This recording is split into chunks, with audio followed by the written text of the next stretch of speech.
The grand hall of the Silvercrest Pack gleamed with polished marble and crystal chandeliers, but Sarah Thornwell felt none of its grandeur. She stood at the center of the circular chamber, surrounded by hundreds of pack members whose eyes bore into her with a mixture of pity and disgust. Her hands trembled at her sides as Alpha Dominic Ravenshade, her mate, or rather, her former mate, stood on the raised dais above her, his arm wrapped possessively around Lyanna Blackwater's waist. The daughter of the pack's wealthiest family smiled down at Sarah with barely concealed triumph.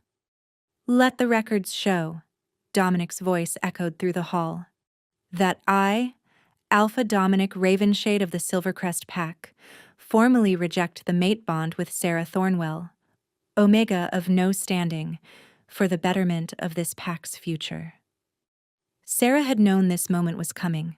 The whispers had started 3 months ago when Lyanna returned from her travels abroad. The sidelong glances, the way Dominic had stopped meeting her eyes. But knowing hadn't prepared her for the searing pain that ripped through her chest as the bond began to fracture. She gasped, pressing a hand to her heart as a golden light flickered beneath her skin, visible for just a moment before she forced it down. Not here. Not now. Sarah Thornwell, the pack's elder, Magistrate Coldwell, stepped forward with the rejection scroll. "Do you accept this severing of the mate bond?" Every eye in the hall fixed on her. Custom dictated she should beg, plead for reconsideration. Omega wolves of her low rank didn't simply accept rejection from an alpha. It was social suicide, condemning her to a life of shame and isolation. Sarah's mother, Alara, stood near the back of the hall, her face pale with worry. Beside her, Sarah's younger sister Wren gripped their mother's hand, tears streaming down her cheeks. "Well?" Dominic's voice held impatience now. "We haven't got all day." Her resolve crystallized in that moment. Perhaps it was the 3 years she'd spent loving a man who had never truly seen her. Perhaps it was the memory of how he'd promised her they would change the world together, break down the barriers between ranks. Or perhaps it was simply that she had finally reached the limit of how small she was willing to make herself. Sarah lifted her chin and met Dominic's eyes directly, a breach of protocol that sent murmurs rippling through the crowd. "I accept my fate as a rejected Omega," she said clearly, her voice carrying to every corner of the hall. "I accept it because I deserve better than a mate who would discard me for political gain.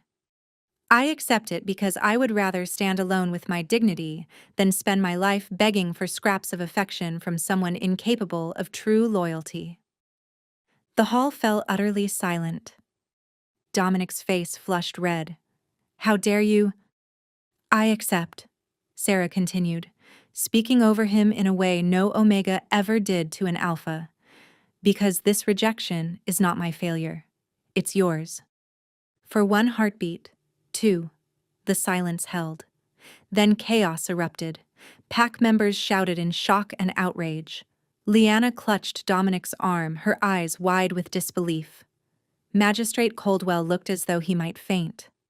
And then the massive doors at the rear of the grand hall slammed open with such force that they cracked against the marble walls. Every head turned as a figure strode through the entrance, flanked by 4 warriors in midnight black armor. The man at the center wore no crown, but power radiated from him like heat from a forge. He was tall, broader across the shoulders than any wolf Sarah had ever seen, with dark hair that fell just past his collar and eyes like molten silver. Alpha King Kale Nightborn, ruler of all the Western territories. Sarah's breathing stopped. What was the Alpha King doing here? "Your Majesty!" Magistrate Coldwell rushed forward, bowing so deeply his nose nearly touched the floor. "We had no word of your arrival. I require no announcement to travel through my own territories." Kale's voice was deep, carrying an edge of danger that made Sarah's instincts scream at her to submit, to lower her eyes, to make herself invisible. She couldn't look away.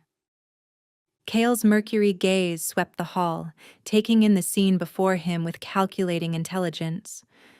When his attention landed on Sarah, standing alone in the center of the chamber, recognition flickered across his face.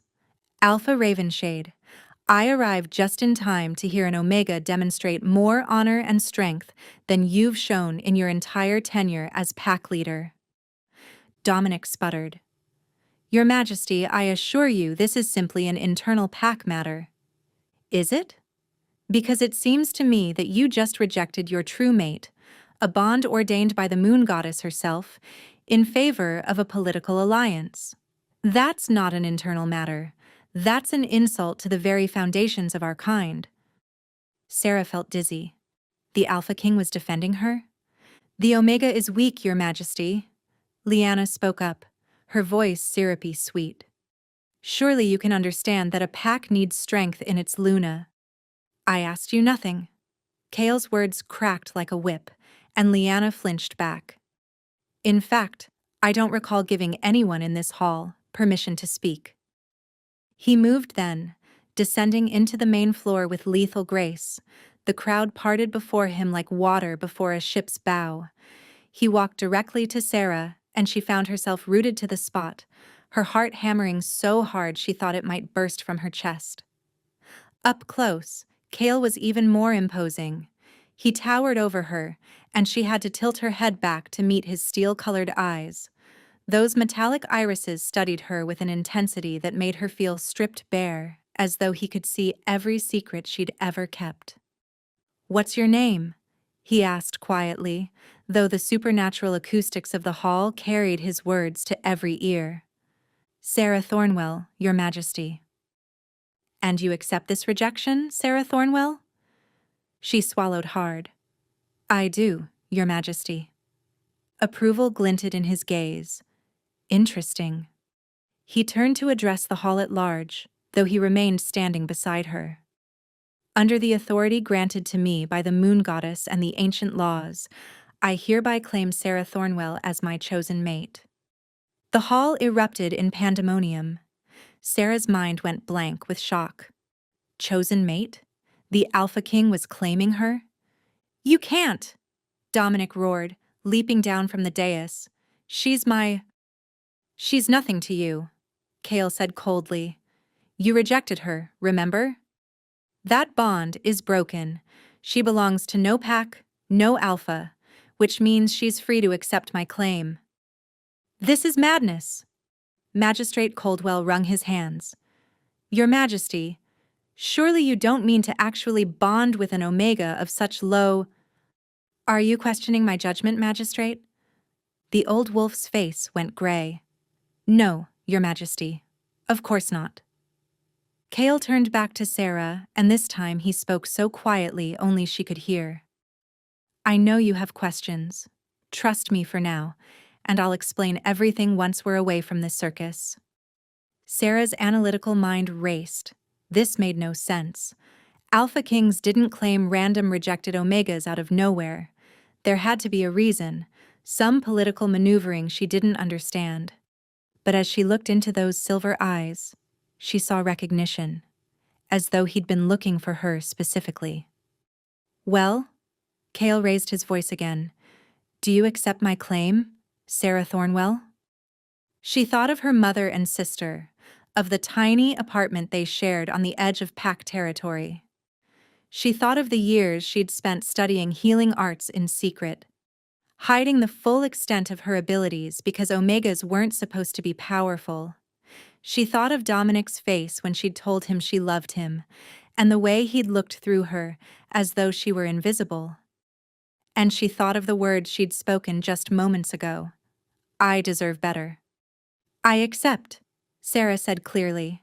Kale's hand closed around hers, and the moment their skin touched, radiant power exploded between them. Not the dying embers of her bond with Dominic, but something entirely new. A surge of magic so intense that it drove both of them to their knees. Sarah heard screaming, but couldn't tell if it was her own voice or someone else's.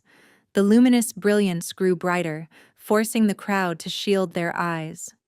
She felt Kale's hand tighten around hers, felt his strength reaching for something deep inside her, calling to abilities she'd kept locked away her entire life. No, she thought frantically. Not here. They can't know what I am. With tremendous effort, she shoved the power back down, forcing the light to dim. When her vision cleared, she found herself on her hands and knees, breathing hard. Kyle knelt beside her, his expression unreadable. Fascinating, he murmured, so quietly she barely heard it. He rose smoothly and helped her to her feet. We're leaving. Now. Your Majesty, Magistrate Coldwell ventured, surely there are protocols. Send them to the capital. I'll sign whatever needs signing there. Kale's tone brooked no argument. My mate requires rest after her ordeal. He turned to Sarah's mother, who stood frozen with shock near the wall. Alara Thornwell. You and your younger daughter will be escorted to the capital within the week. You'll be given quarters in the royal residence and positions suited to your skills. Alara's eyes filled with tears. Your Majesty, I thank you. Don't thank me. Thank your daughter for her courage. Kale's hand settled on the small of Sarah's back, warm even through the fabric of her dress. Say your goodbyes quickly. Sarah rushed to her mother and sister, hugging them both tightly. I don't understand what's happening, she whispered. Neither do I, her mother murmured back. But I saw that light, Sarah. He knows. Or suspects. I'll be careful, Sarah promised. Wren pulled back, her young face fierce despite her tears. He better treat you right, or I'll write him a very stern letter. Sarah laughed despite everything, then allowed Kale to guide her toward the doors. As they walked through the crowd, she caught Dominic's expression, rage and something that might have been regret warring on his face. She looked away. He was nothing to her now. The journey through the pack house passed in a blur. Sarah's mind raced with questions as Kale led her to a courtyard where a sleek black vehicle waited, its engine already running. One of Kale's warriors opened the rear door, and the Alpha King gestured for her to enter first. As she slid into the leather seat, reality began to set in. She'd just been claimed by the most powerful Alpha in the Western Territories. Her entire life had changed in the span of minutes. Kale settled beside her, and the door closed, sealing them in relative privacy. The vehicle began to move, carrying them away from Silvercrest Pack territory. For a long moment, neither of them spoke. Then Kale reached into his jacket and pulled out a small silver flask. You'll want this. What is it? Something to steady your nerves. That bonding flash shouldn't have happened, not without the actual claiming bite. Which raises some very interesting questions about what you really are, Sarah Thornwell. Cold dread washed through her. She'd managed to hide her true nature her entire life.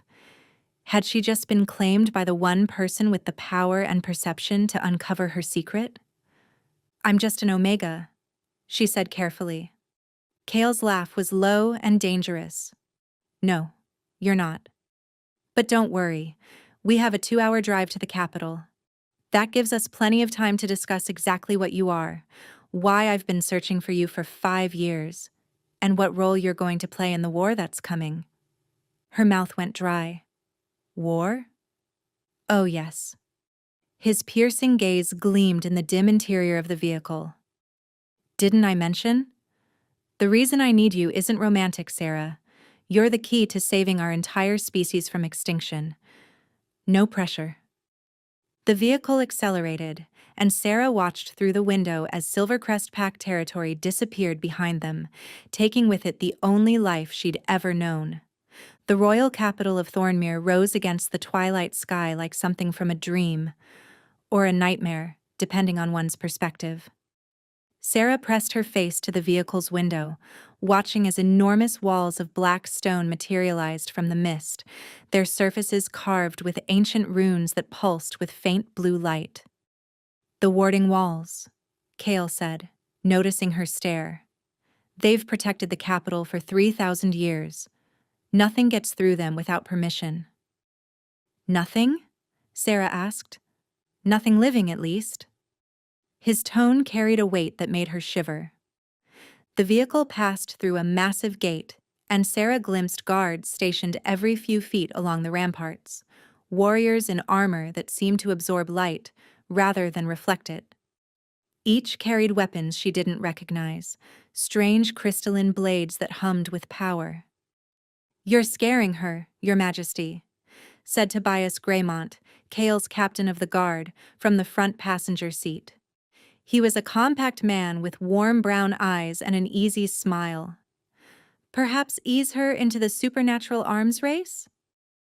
"Better scared and prepared than comfortable and dead," Kale replied, but his hand found Sarah's and squeezed gently. "Though Tobias is right. I'm getting ahead of myself." The royal residence sprawled across acres of manicured grounds. The main building was constructed of pale gray stone that seemed to glow from within, and Sarah counted at least 7 towers spiraling toward the stars. "This is where you live?" she breathed. "Home sweet fortress," Kale said dryly. "Come, my sister will want to meet you immediately, and she gets testy when kept waiting." "Sister?" Sarah's mind spun as Kale led her through corridors of such opulence that she felt like a muddy boot print on pristine carpet. Servants bowed as they passed, their eyes lingering on her with undisguised curiosity. They stopped before an ornate door carved with images of wolves running beneath a full moon. Kale knocked once, then pushed it open without waiting for a response. "Kale!" A woman's voice rang out, filled with exasperation. "I've told you repeatedly that even the Alpha King should wait for an invitation before barging into a lady's." She stopped mid-sentence as Sarah stepped into view. Oh. Princess Mira Nightborn was beautiful in a way that made Sarah acutely aware of her own plain dress and travel-must hair.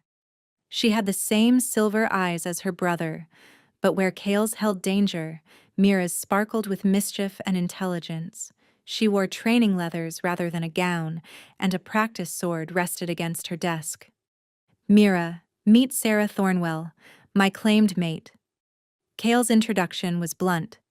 "Sarah, my younger sister. Princess Mira. She's a pain in my ass but occasionally useful."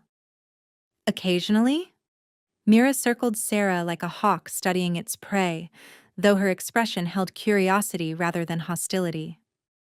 "I run your entire intelligence network, coordinate diplomatic relations with 4 neighboring territories, and I saved your life at least twice this year alone." "Twice?" Kyle raised an eyebrow.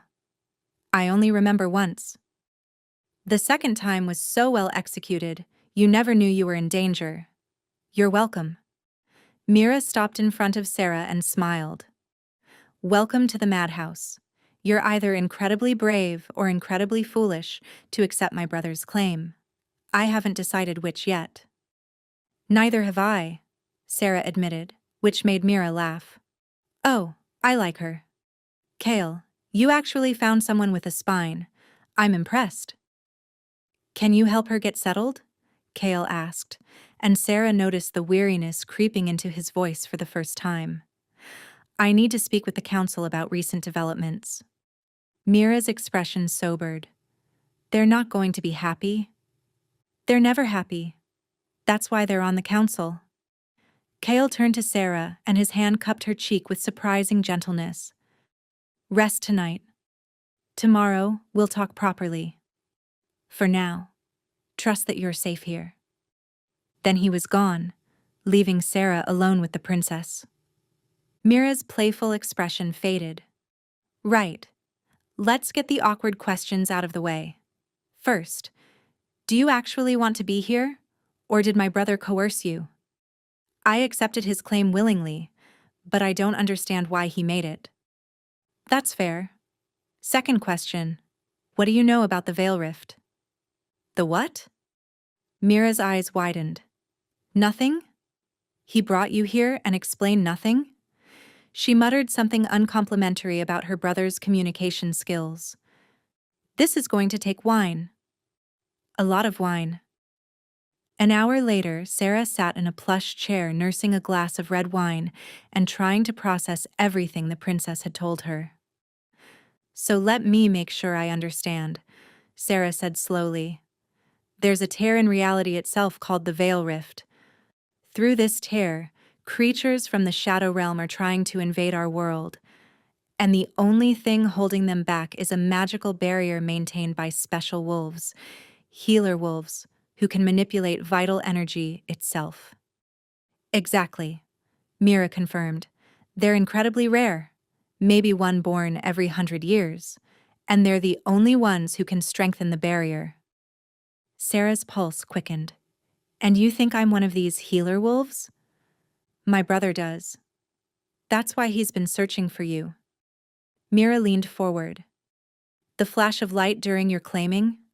That only happens when two wolves with complementary powers connect. Kale has destructive magic. He can unmake things, break them down to their component energies. You, apparently, can build and heal. Together, you're a defense against something that wants to devour our entire world. Sarah stood abruptly, wine forgotten, and moved to the window. The capital spread out before her, thousands of lights twinkling in the darkness. All those lives, unaware of the threat hanging over them. What if you're wrong? She asked. What if I'm just an Omega with a minor healing gift? Then we're all going to die, Mira said matter-of-factly. But I've seen the reports. I've read the prophecies, and I saw that light in the grand hall through the scrying mirror. You're the Sunweaver, Sarah, the one who can mend what's been torn. I don't feel like a prophesied savior, Sarah whispered. I feel like a terrified girl who just had her entire life upended. Good. That means you're sane. Mira joined her at the window. My brother may be arrogant and terrible at explanations, but he doesn't make mistakes about things like this. Before Sarah could respond, the door burst open. Tobias rushed in, his usually friendly face tight with alarm. Princess, we need you in the council chamber immediately, and fetch Sarah. The king wants her there too. What's happened? Mira demanded. An attack. Something came through the Veil Rift. Creatures are moving toward Silvercrest territory. We've issued evacuation orders. Sarah's blood turned to ice. My mother and sister. They're still there. They weren't supposed to leave until next week. The king is coordinating rescue operations now, Tobias said quickly, but he needs you both in the council chamber. As they rushed through the corridors, a servant intercepted them, pressing clothes into Sarah's arms. His Majesty requests you change into these, my lady, court attire.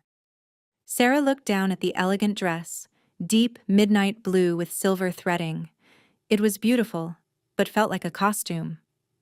I'll help you, Mira said, steering her into nearby chambers. We have maybe 5 minutes before the council loses patience entirely. When they finally entered the council chamber, Sarah understood why the change had been necessary. 7 of the most powerful wolves in the territory sat around a curved table, all dressed in formal attire, all radiating authority. Kale stood at the head of the table, now wearing formal robes that somehow made him look even more imposing. His eyes found hers immediately, and his expression softened before he turned back to the council. As I was saying, the breach was contained before any creatures reached inhabited territory, but it confirms what we've suspected. The attacks are escalating. Which is why we need the Sunweaver tested immediately, said a silver-haired woman. Your Majesty, if she's truly what you believe, we need to know now. Councilwoman Vex, Sarah has been in the capital for less than 5 hours. Give her time to adjust before we start running experiments. Time is a luxury we don't have, growled a heavy-set man at the far end of the table. Every day we wait, more people die. Sarah felt all eyes turn to her, weighing, judging, calculating her worth. What would these tests involve? She asked, her voice steadier than she felt. Kale's jaw tightened. Sarah, you don't have to. I want to know. If I can help, I need to understand how. Councilwoman Vex's expression softened slightly. Nothing painful, child. Simply a demonstration of your abilities, observed by our scholars. We need to know your capabilities to protect you properly. Before Sarah could respond, an alarm began to wail, different from before, more urgent, more frantic. And then the entire building shook. The council chamber erupted into chaos as another tremor rocked the palace. Sarah grabbed the edge of the table to steady herself, her heart hammering against her ribs. Report! Kyle's voice cut through the panic like a blade. A warrior burst through the doors, his armor scorched and smoking. Your Majesty, the Veil Rift has expanded. It's now visible from the city walls. And there's something coming through. Councilwoman Vex was already on her feet. How long do we have? Minutes. Maybe less. Kyle's mercury gaze found Sarah's across the table. I need to ask something of you. Something unfair and dangerous. Ask, Sarah said, surprised by the steadiness in her voice. Come with me to the Veil Rift. You don't have to do anything. I just need to see if your presence affects it. Sarah thought of her mother and sister, somewhere between Silvercrest and the capital, fleeing creatures she couldn't even imagine. She thought of all those lights in the city below, all those lives hanging by a thread. Take me there, she said. 20 minutes later, Sarah found herself in an armored vehicle, dressed in tactical gear that Mira had thrust into her hands with grim efficiency.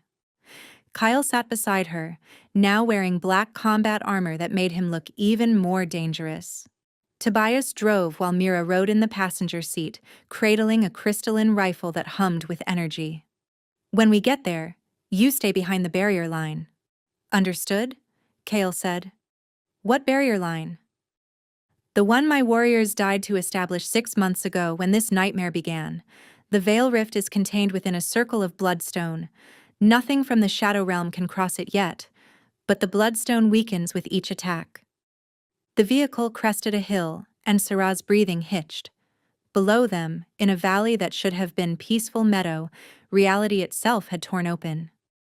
The Veil Rift hung in the air like a wound in the fabric of existence, a jagged tear that bled darkness and writhed with half-seen shapes.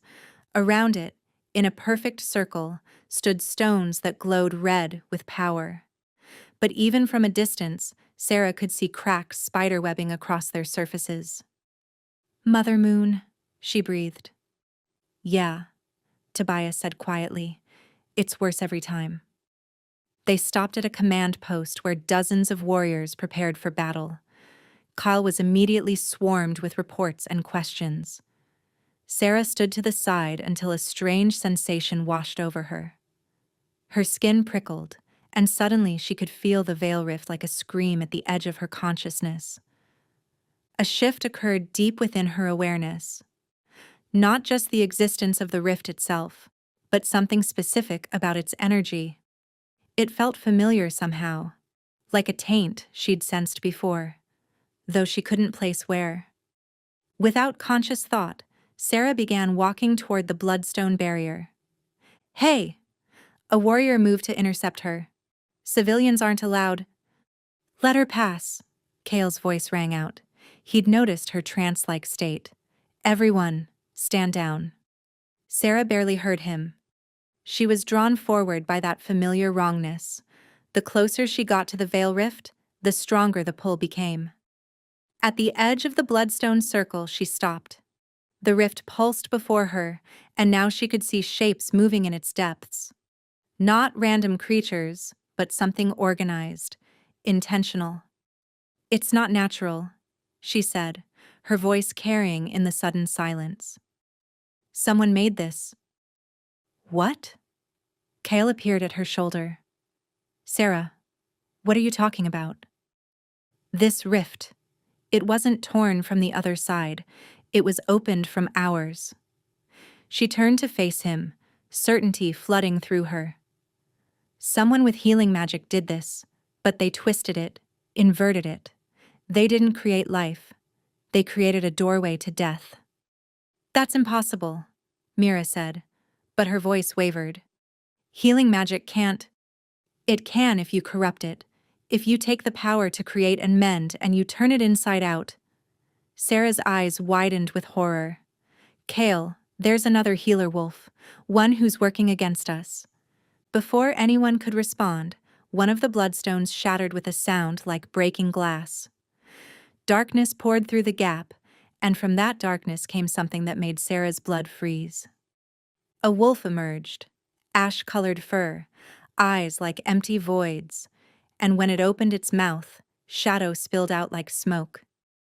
Its body seemed to absorb light rather than reflect it, and the air around it grew cold enough that Sarah could see her breath. Shadowborn, Kale growled, drawing a weapon from his back, a sword that blazed with silver fire. Everyone, defensive positions. But the creature wasn't looking at the warriors. Its void eyes fixed directly on Sarah, and when it spoke, its voice was the sound of dying stars. Sunweaver.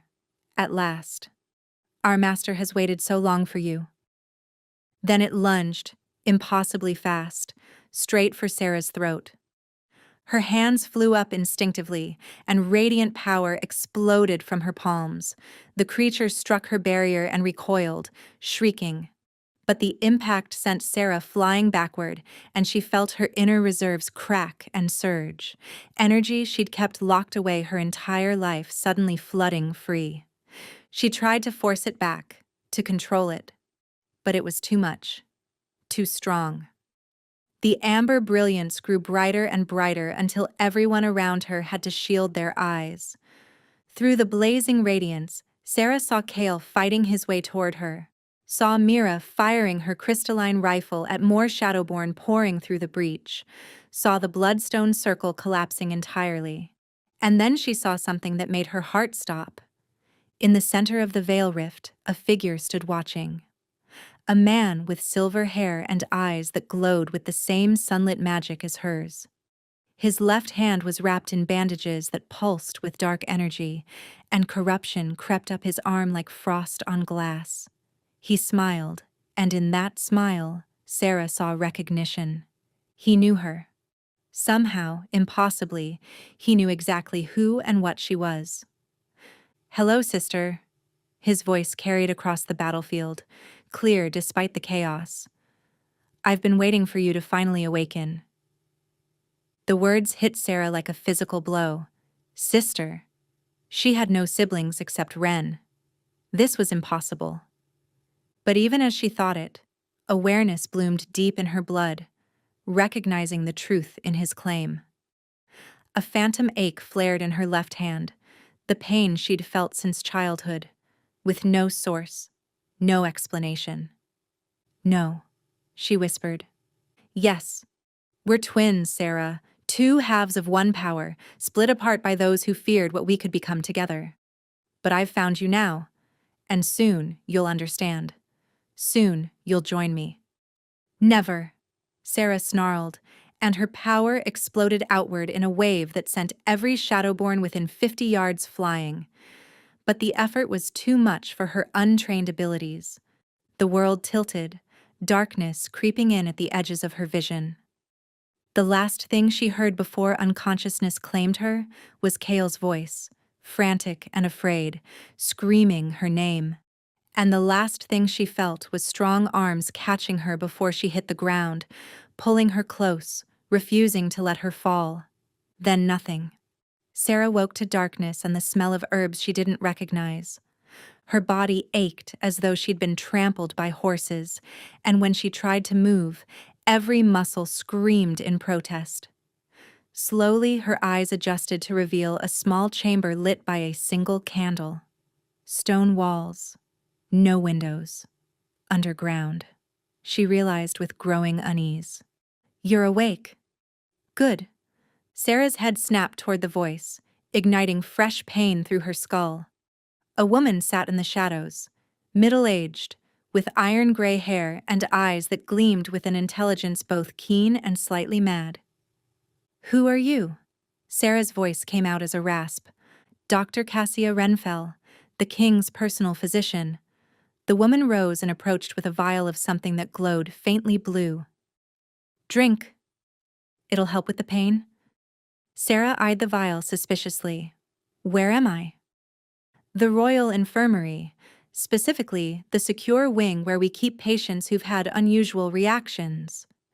Cassia's lips curved in something that wasn't quite a smile. You've been unconscious for 72 hours, girl. Your power surge at the Veil Rift nearly killed everyone within 100 yards, including yourself. Nearly 4 nights. Sarah's heart clenched. Kyle, is he?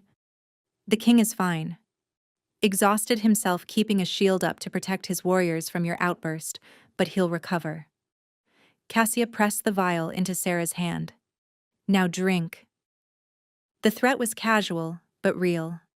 Sarah drank, grimacing at the bitter taste. Almost immediately, warmth spread through her limbs and the pain receded to a dull ache. Better? Now, let's discuss what happened. You claim you saw someone in the Veil Rift, a man who called you sister. I don't claim anything. I saw him. Sarah pushed herself upright, ignoring the room's slight spin. He had healing magic like mine. He was controlling the rift. Yes, the king mentioned as much. Cassia pulled out a leather-bound journal and began sketching something. Describe him exactly. Every detail you remember. Sarah closed her eyes, bringing back that terrible moment. Silver hair. Golden eyes, the exact shade of mine when my power manifests. Tall, exceptionally so, maybe 6.5 feet. He wore robes marked with symbols I didn't recognize, but they felt old, ancient.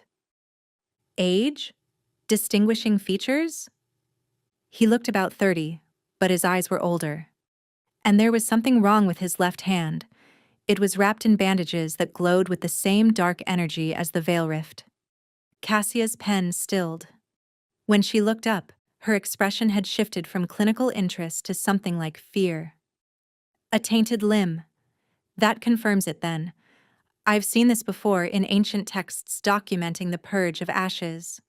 The corruption always begins in one limb and spreads until it consumes the healer entirely. Confirms what?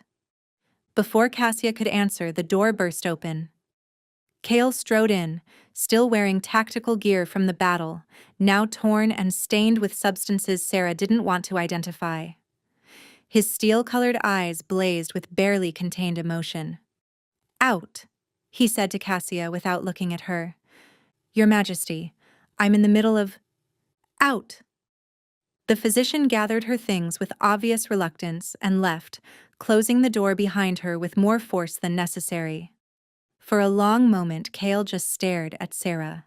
She stared back, taking in the exhaustion etched into his features, the new scar across his jaw that hadn't been there before, the way his hands trembled slightly before he clenched them into fists. You could have died, he said finally, his voice raw. Your power surge, if I hadn't gotten a shield up in time, you would have burned yourself out completely. Your living essence would have consumed itself. There would have been nothing left to save. But you did get a shield up, Sarah said quietly. You saved me. I barely saved you. He moved closer, and she could see the fear beneath his anger now. Nearly 4 days, Sarah. I've barely left your side, wondering if you'd ever wake up. Cassia telling me that your energy signature was fading, that you might be too far gone. His voice cracked, and suddenly Sarah understood. This wasn't just a king worried about losing a strategic asset. This was something deeper, more personal. I'm sorry, she whispered. I didn't mean to lose control. I know.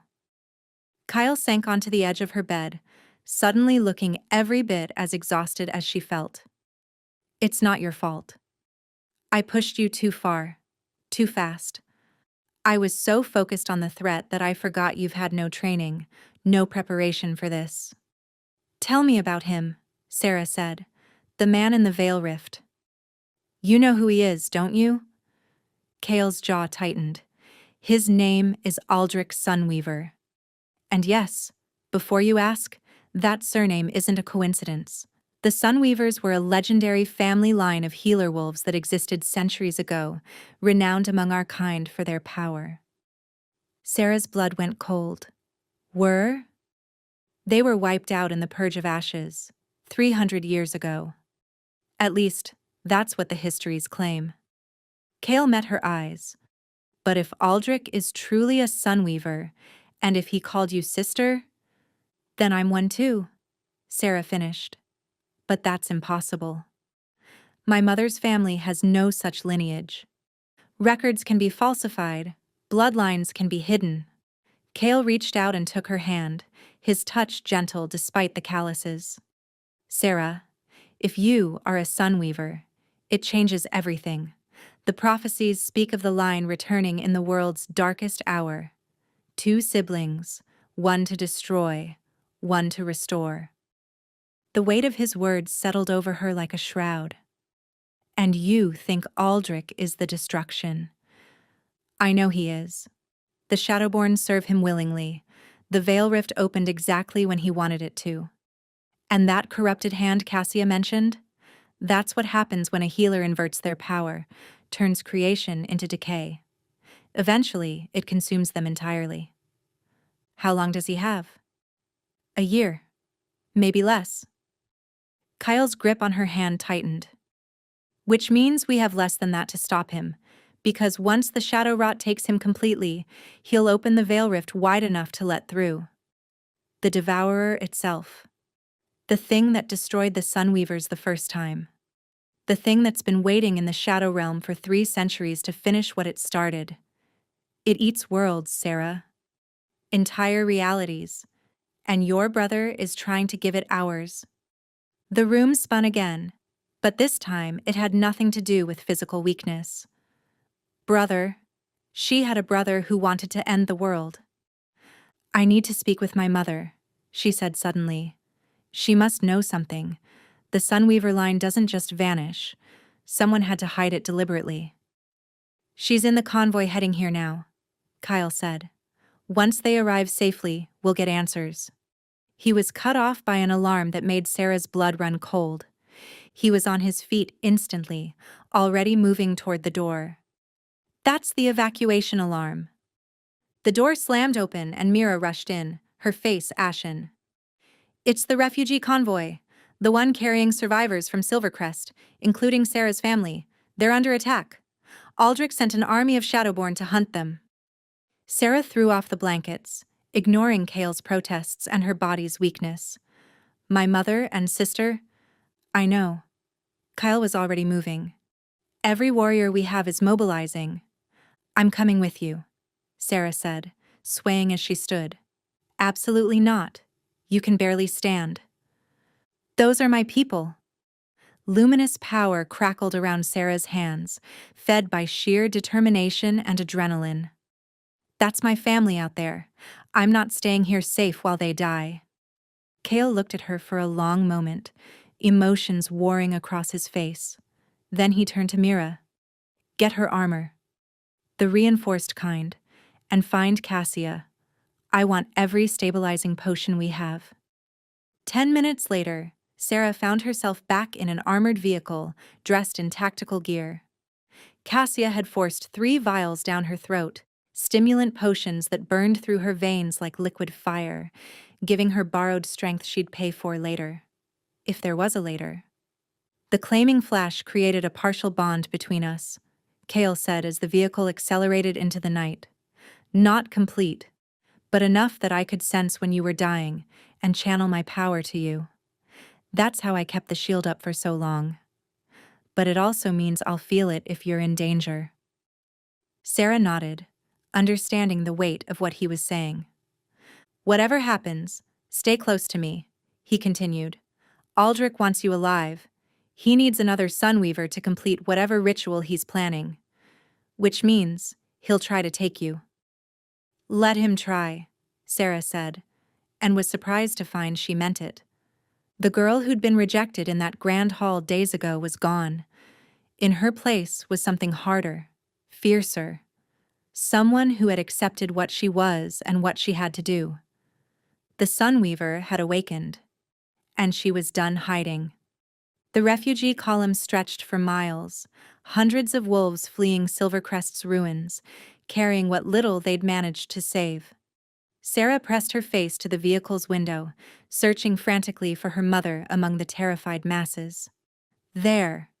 Tobias pointed ahead where the column had stopped, blocked by something Sarah couldn't see through the darkness and smoke. As they drew closer, ice flooded her veins. Shadowborn surrounded the refugees, dozens of the ash-colored wolves with void eyes and shadow-dripping maws. And standing at the center of the blockade, calm as death itself, was Aldrich. Behind him, the air shimmered with the same dark energy as the veil rift. He'd brought a piece of it with him, a tear in reality that followed him like a shadow. He looked exactly as Sarah remembered, but worse. The blight had spread. Now his entire left arm pulsed with dark energy, and veins of shadow crept up his neck toward his face. When he smiled, his teeth gleamed like polished bone. "Your Majesty," he called out as Kale's vehicle screeched to a halt. "How kind of you to bring my sister to me." Kyle emerged from the vehicle, his sword already blazing with silver fire. "Let them go, Aldrich. Your fight is with me, not with refugees." "Oh, but that's where you're wrong." Aldrich's golden eyes, so like Sarah's own, fixed on her as she stepped out behind Kale. "My fight has always been with her, with the other half of what we were meant to be." "I don't know you," Sarah said, trying to keep her voice steady despite the stimulant potions making her heart race. "Don't you? Search your memories, little sister, the dreams you've had your whole life, the ones of a silver-haired boy who promised he'd come back for you. The phantom pain in your left hand that has no source, the feeling that part of you has always been missing." Sarah's world tilted. She did have those dreams, had dismissed them as childhood imagination. And her left hand did ache for no reason, ever since she could remember. "We're twins, Sarah. Born the same hour, blessed with the same power. When the purge came for our family, our mother made a choice. She split us apart, hid us in separate bloodlines, bound our memories. She thought it would save us." Aldrich's expression twisted with rage. "Instead, it crippled us both." "So you decided to end the world?" Mira had emerged from the vehicle, her crystalline rifle trained on Aldrich. "I decided to finish what the Devourer started. This world killed our family. It fears what we are, tries to suppress our power, forces us to hide. Why should I save it?" "Because innocent people will die," Sarah said, finally finding her voice. "These refugees, they had nothing to do with what happened to our family. Join me, Sarah. Together, we're unstoppable. We could rule as gods." For one terrible moment, Sarah felt the pull of his words. The bond between them sang through her blood, calling to something primal and ancient.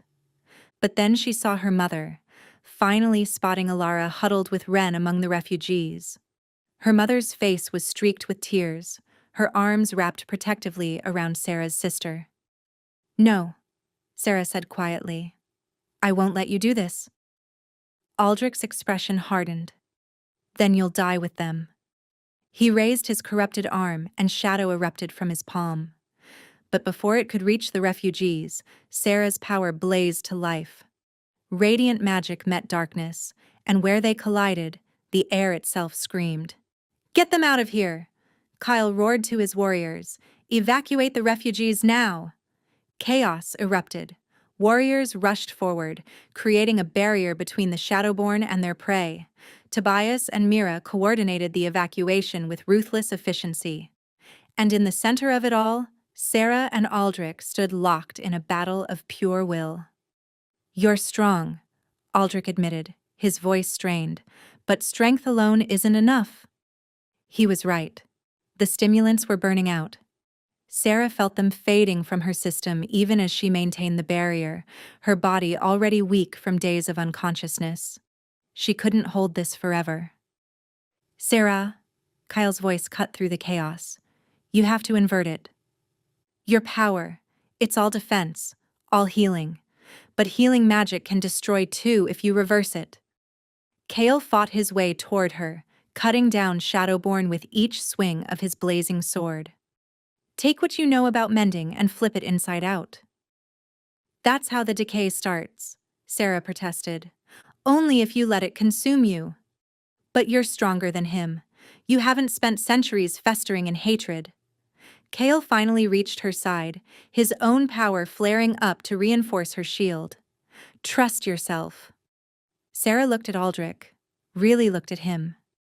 Beneath the taint, beneath the rage, she saw what he'd become. A cautionary tale of what happened when power turned inward, when healing became self-destruction. She wouldn't make his mistake. Taking a deep breath, Sarah reached inside herself to the place where her healing power lived. Carefully, delicately, she began to shift its polarity. Not inverting it entirely like Aldrich had done, but creating a balance. Light and shadow, creation and destruction, both necessary, both natural. The world exploded into sensation. Suddenly Sarah could feel everything, every blade of grass, every living creature for miles, every connection between them. And she understood. True healing wasn't just about building and mending.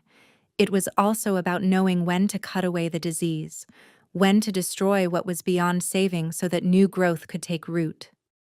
I see now, she said, and her voice carried power that made even Aldrich flinch. You wanted us to rule as gods, but gods don't just create, brother. They also end what needs ending. She released the balanced power, and reality bent around her. The effect was immediate and overwhelming. Aldrich's Shadowborn army simply unmade. Not violently, but as though they'd never existed at all. Sarah had found the corruption at their core, the twisted healing magic that gave them false life. And she'd canceled it out. Aldrich staggered, his connection severed. What did you do? I learned what you never could. Sarah walked toward him, her power still blazing but controlled now, balanced. Our magic isn't meant for destruction alone or creation alone. It's meant for restoration, which sometimes means tearing down what's broken beyond repair. No! Aldrich's corrupted arm lashed out, shadow tentacles reaching for her throat. You don't get to be better than me. We were never the same. Sarah caught his wrist, and where her hand touched his tainted flesh, luminous power began to spread. You chose hatred. I choose healing. She poured her essence into him, not to destroy, but to heal. The blight fought her, writhing and screaming as her light burned through it. But Sarah held firm, digging deeper, searching for the source. And there, buried beneath centuries of anger and pain, she found it. The wound that had never healed, the moment their family was torn apart. The moment Aldrich lost everything he loved. The moment he'd chosen revenge over recovery. I can't fix the past, Sarah whispered, tears streaming down her face as she felt his pain as if it were her own. I can't bring back what we lost. But I can give you peace. I don't want peace, Aldrich snarled, even as his struggles weakened. You want it to stop hurting. Sarah's voice broke. I know. I feel it too. But this isn't the way. For one moment, looking into her eyes, Aldrich's expression softened. The decay retreated just enough for her to see the boy he'd been. Scared. Alone. Lost. Sister, he breathed.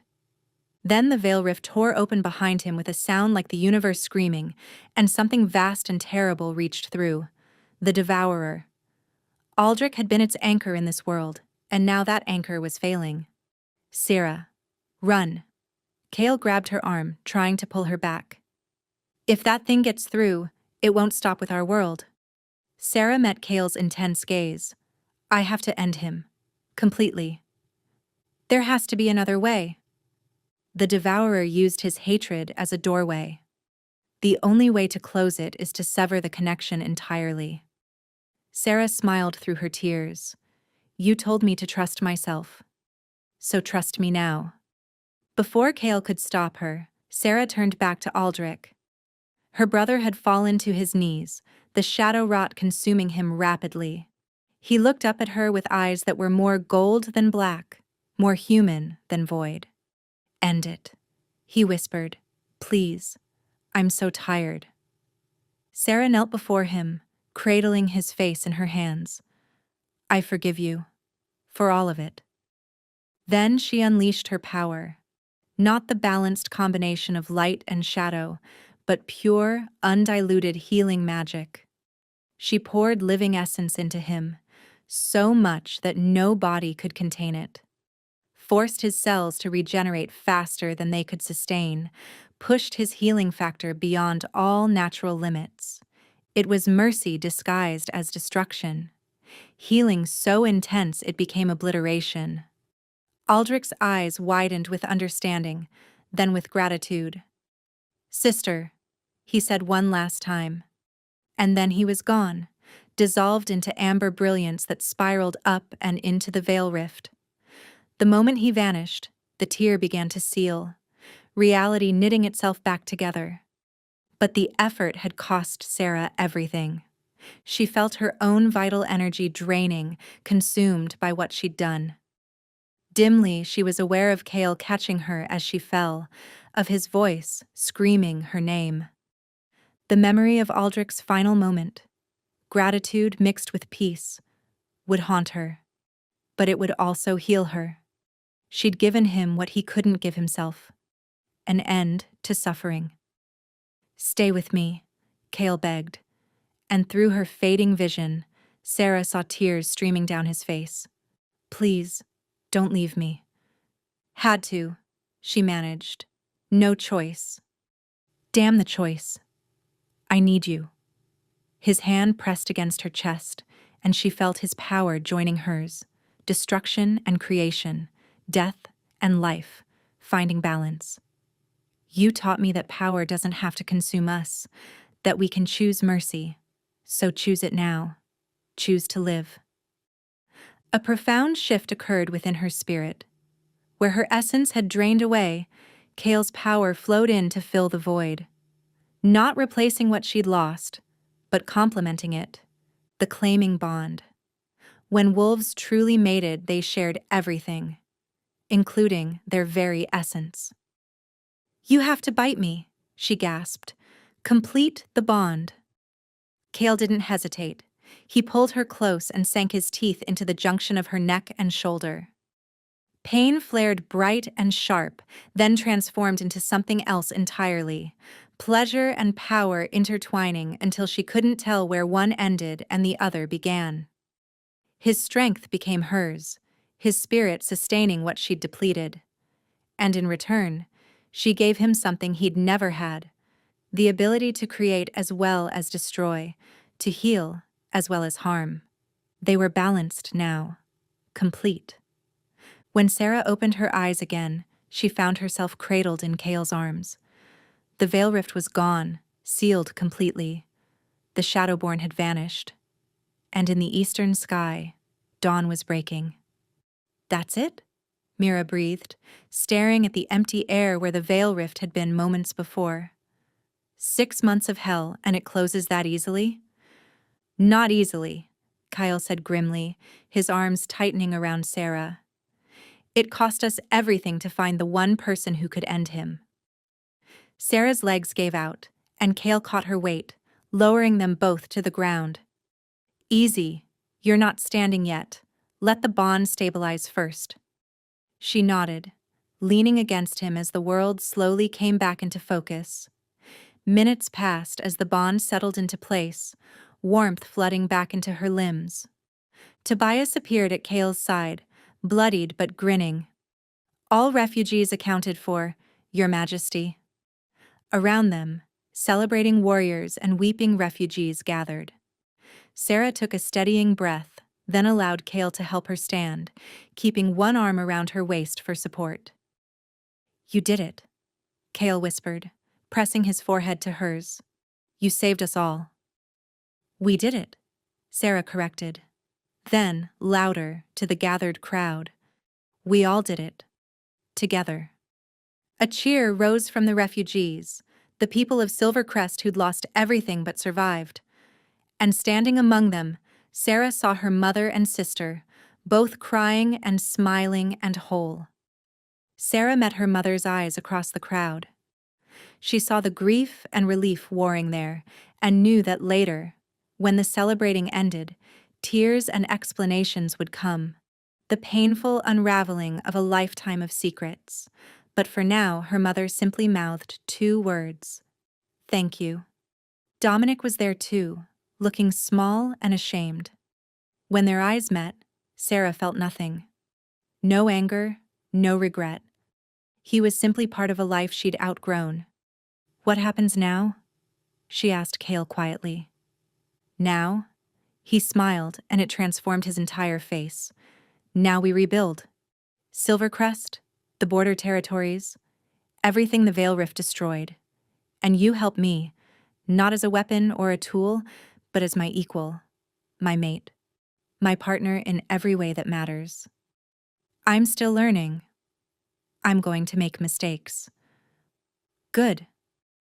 I'm tired of people who pretend to be perfect. Kale's arm remained secure around her waist. Besides, I make enough mistakes for both of us. Mira appeared at their side, grinning despite her exhaustion. The council is going to have an apoplexy when they see you two. An Alpha King truly mated to an Omega? They'll be clutching their pearls and drafting new laws for decades. I, for one, can't wait to watch. Let them. Kyle pulled Sarah closer. I didn't spend 5 years searching for her just to let protocol keep us apart. As the sun rose fully, bathing them all in golden light, Sarah felt peace settle over her for the first time in her life. She'd lost a brother she never knew she had. She'd gained a mate who saw her as an equal. She'd discovered a power that terrified and thrilled her in equal measure. But most importantly, she'd found where she belonged, not in spite of what she was, but because of it. I love you, she said suddenly. Kale's eyes widened, then softened with an emotion so intense it stole her breath. I love you too. I think I have since the moment you stood in that hall and refused to beg. Since you chose dignity over safety. I chose myself, Sarah corrected. For the first time in my life, I chose myself. And somehow, that led me to you. To us, Kyle agreed. And there, among the ruins and the refugees, the destroyed and the reborn, the Alpha King claimed his Omega mate with a kiss that tasted of morning and new beginnings and futures yet unwritten. Behind them, the people cheered. Ahead of them, the work of rebuilding waited. But in that moment, wrapped in each other's arms with the dawn breaking across the sky, Sarah and Kale simply existed. 2 halves of one whole, balanced at last. The Sunweaver had found her light, and it was enough.